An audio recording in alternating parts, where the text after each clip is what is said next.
पुणे आणि बीड जिल्ह्याला 2 नवीन पशुवैद्यकीय महाविद्यालय मंजूर करण्यात आली। पालकमंत्री अजित पवारांच्या प्रयत्नांमुळेच महिनाभरात ही मंजुरी देण्यात आली।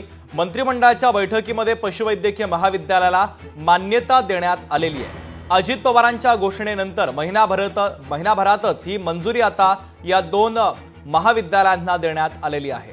तर पुणे आणि बीड जिल्ह्याला ही 2 नवीन पशुवैद्यकीय महाविद्यालय आता मान्यता देण्यात आलेली आहे।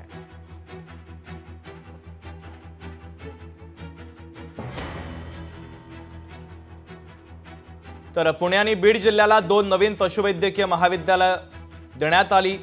या संदर्भातील जो प्रस्ताव होता त्या प्रस्तावाला आज कॅबिनेटमध्ये मान्यता देण्यात आली। तर पालकमंत्री अजित पवार यांच्या प्रयत्नांमुळे महिनाभरातच ही मंजुरी आता या 2 पशुवैद्यकीय महाविद्यालयांना देण्यात आलेली आहे।